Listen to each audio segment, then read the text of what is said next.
In one hadith in Musnad of Imam Ahmad, it is narrated by Abi Hurairah radiyallahu anhu that the Messenger of Allah sallallahu alayhi wasallam said, لا تقوم الساعة حتى تسهر الفتن ويكسر الكذب وتتقارب الأسواق. Which means the hour will not take place until the seditions are exposed and the lies are spread and the markets approach. Today we are witnessing that the sedition and lies are spread all over the world. The scope of violence, oppression and injustice is expanding day by day. The indecency, immorality and corruption have almost reached their peak in most parts of the world, and people are no longer able to see the ugliness in their immoral acts. Lies and deceptions at high levels are being presented by governments and media. Prophet Muhammad actually gave us a glimpse of what would be coming as we go toward the day of resurrection. Because we as Muslims, we need to remember that we are rapidly moving toward the day of judgment. This tradition constantly surprises me. It is reported in the Musnad of Imam Ahmad, authentic hadith.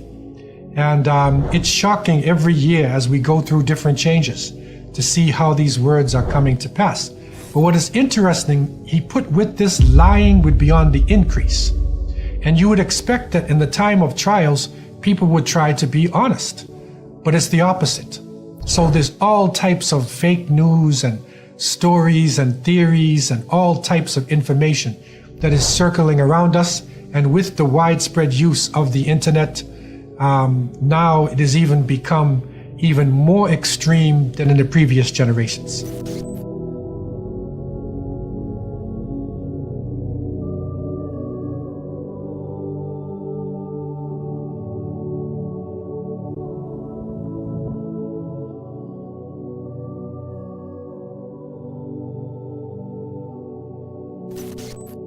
Although this is an amazing prophecy which we are witnessing coming true, but there's something even more amazing which is mentioned in this hadith, and that's the prediction of the approaching of the markets. Today we see how the world's markets are getting closer to each other, both in terms of physical proximity and in terms of advancement in technology. The invention of new devices and facilities such as computers, smartphones and internet, as well as the invention of high-speed vehicles like airplanes, ships and trains, allow us to have easy access to most of the world's markets. For instance, we can buy the goods that we need from far countries and distances from online markets and make the payment through online payment system.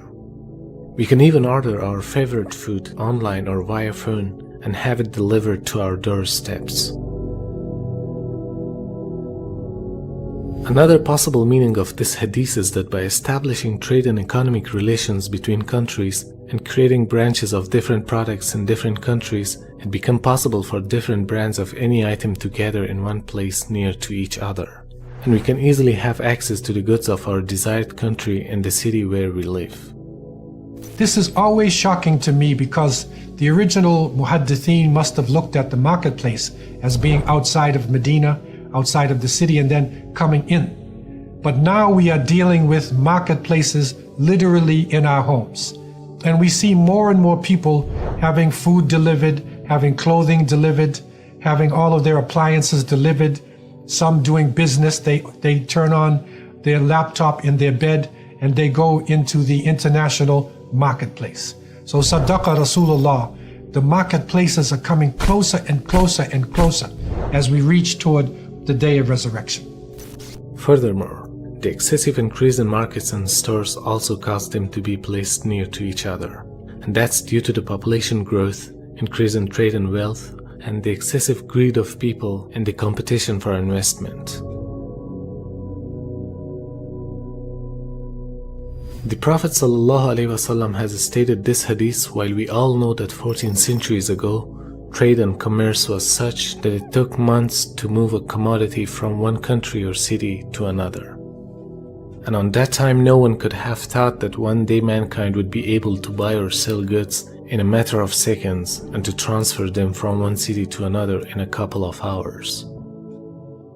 So this fact itself is an evidence that these words can only be from someone who is chosen and being sent to mankind by the Creator.